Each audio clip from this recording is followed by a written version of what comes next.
はい、こんにちは。ミニ PC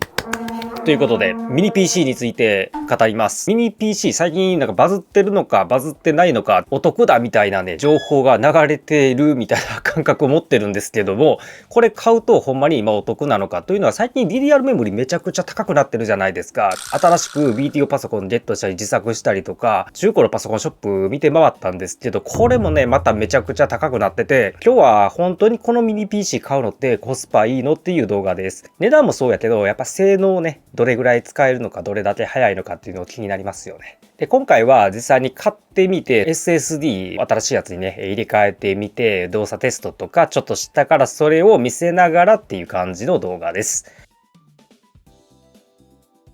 今回買ったのはこの HP のやつね、買いました。ProDesk 400G6DM という企業向けの型落ちミニ PC ですよね。CPU がね、昔の Core i5 10500T、これ6コア12スレッドの CPU なんですが、なんとこのサイズの PC なんだけど、デスクトップ用の CPU が入ってるっていうことで、メモリは基本は 8GB だったんだけども 16GB にアップグレードしてました。SSD 立てがね2頃やったからちょっとさすがにもう無理だっていうことで 1TB の SSD を購入しました。まあクルーシャルね、これからブランドがなくなってしまうということでちょっと記念に買ってみました。でこれ税込み4万円で売られてたからデスクトップ並みの性能がね発揮できればこれかなりコスパ良さそうですよね。世界中で AI ブームが起きてて SSD だけじゃなくてねメモリの価格がめちゃくちゃ値上がりしてますよね。でこれに引っ張られてこれから出るゲーム機とかもねめちゃくちゃ値段が高くなってしまうんですけども、この中このミニ PC 小さいマシンでありながらそこそこの性能を発揮してくれればこの強烈なメモリ高騰時代の救世主になってくれるんではないかと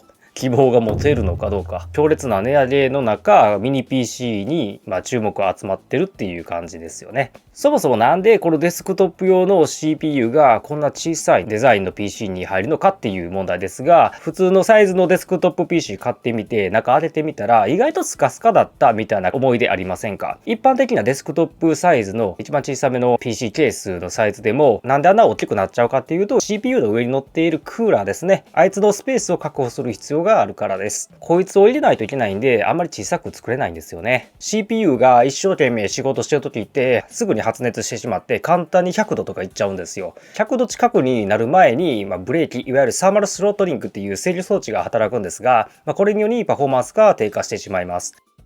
大きくパフォーマンス低下する前にこういう大きいクーラーとかね、ものによっては最低2連ファンの水冷の CPU クーラーをつけてあげたりとか大きめのヒートシンクの空冷が必要になったりします。そうするとミニ PC って構成できないですよね。このミニ PC 当ててみると非常に小さいクーラーが載っています。こんな小さい冷却構造で本当に大丈夫なのかってちょっと不安になっちゃいますよね。大丈夫なんです。理由はシンプルであまり熱くないデスクトップ CPU だから。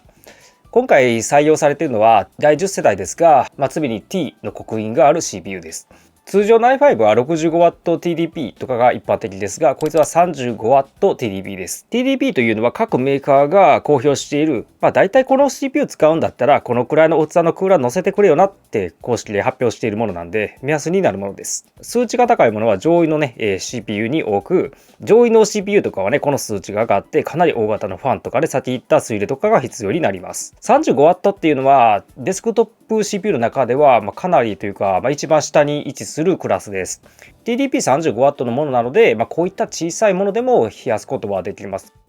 やっぱり大きいねクーラー乗ってるやつに比べると、ベンチマークとか測ってしまうと若干のスコアの差っていうのは出てくると思います。それでも大きな処理落ちをしないレベルの放熱性能があるのであればこのミニ PC でも十分動いてくれるということです。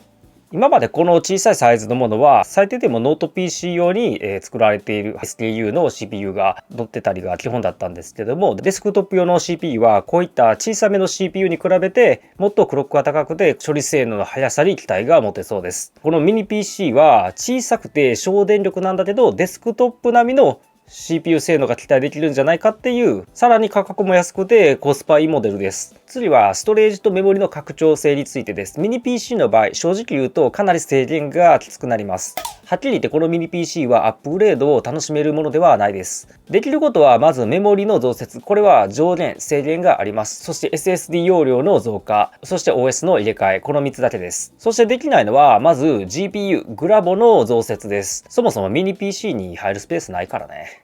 さらに将来の大幅なアップグレードは期待しない方がいいと思います。基本的には買って使えなくなったら新しいのを買い替えましょう。いわば割り切って使うパソコン。これがミニ PC です。なぜこんなに安いのか。今なぜこんなにミニ PC が安いのかってことだけど、これはやっぱりちょっと前の世代の CPU が入っている型落ちの企業用の PC だからです。こういった型落ちのものが企業から大量にね、複数パソコンショップとかに流れたりするので、比較的安く僕たちはゲットすることができます。今回は第10世代だけども、まだまだ普通に使う分には十分ですからね。で、これから SSD のね、交換をしてみたいと思います。今回使う SSD はクルーシャルの P5 1TB です。基本的にはキャッシュありの SSD をC ドライブには採用することを強くお勧めしてます。でも今めちゃくちゃ値段上がってるから仕方ないんですよ。そういえばね、このクルーチャルのね、ブランドメモリーだけじゃなくて SSD もね、ちょっとコンシューマー向けから撤退するのかなっていうことで、このクルーシャルブランドもう手に入らなくなるんですかね。クルーシャルの SSD というとかなり歴史長くて、昔のあいつですよね。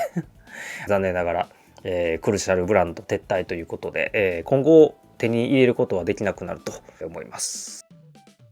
作業は簡単で、蓋開けてこの M.2 のスロットに差し替えるだけですね。思ってたより簡単です。SSD の交換にはね、OS の入れ替えが必要になっていますので、そちらは頑張ってください。自分はストレージのコピー嫌いなんで、初めから丸々 OS をね、新規でインストールしています。ちょっと物足りなさはあるかもしれませんが、ミニ PC ですからね。そもそもミニ PC でそこまでね爆速の書き出しとか求めないじゃないですか。一応動画のね、編集もちょっとやってみたんやけど、基本となるカット編集はもう全然ラグくなかったし、普通に YouTube の動画作れちゃいそうですよね。比較的グラフィック性能の依存が高めのダヴィンチで、この快適度ですから結構いいんじゃないかなと思いますし、あとはエフェクトどれだけ対応するか次第やと思いますけども、ある程度のしてもスムーズにプレビューすることができてました。十分動画編集にも使えます。もちろん最近の14世代15世代のものに比べると書き出し速度がねちょっと遅れちゃうこともあるけども、そこはミニ PC なんで、このミニ PC があまり合わない人、2つ挙げるとしたら、まず1つ絶対ゲームできませんので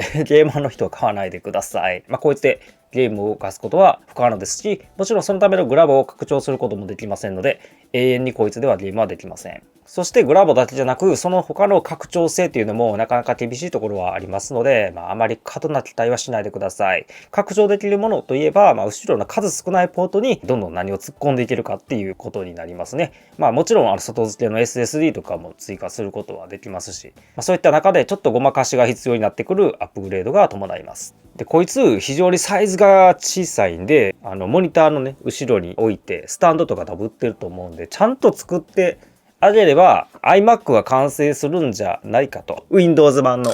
iMac をね、作ってみてもいいんじゃないかなと思います。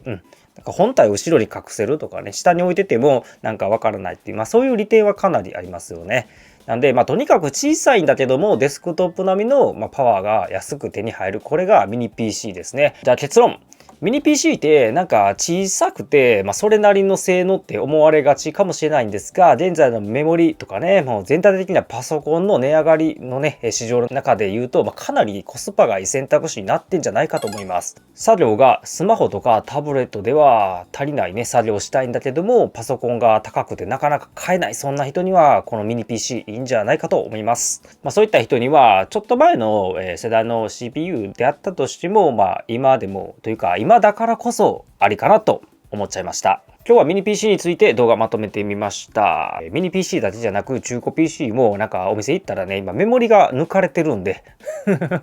多分値段がめちゃくちゃ上がってるからわざと抜いてるんだと思うんだけどね。なので買うときは Windows は自分のおすすめとしては最低 8GB では難しいと思います。やっぱり Windows はね最低 16GB 必要だと思うので、はい。だから16いかんと8ギガのやつ買うんだったら逆にタブレットとかで頑張ってもいいんじゃないかなと思うしね。おすすめとしては最低メモリ16ギガなので、自分はね、結構コスパいいんじゃないかっていう結論になりましたけど、どうでしたか？お店でメモリが上がってるから値段ね。16ギガ入ってるやつってもう多分ね、抜かれてんやろね。多分モジュール抜かれて8ギガで売られてるんじゃないかなってちょっと疑ってるんですけどね。はい、やっぱ Windows 最低 16GB が欲しいので、それを目安に買ってあげればいいんじゃないかなと思いました。どうでしょうか。今回紹介しましたミニ PC、皆さんにとっては興味のある商品だったでしょうか。確かに最近はね、パソコンなくてもやっていける、そういう時代になってしまいましたが、やっぱりパソコン家に1台あると安心しますよね。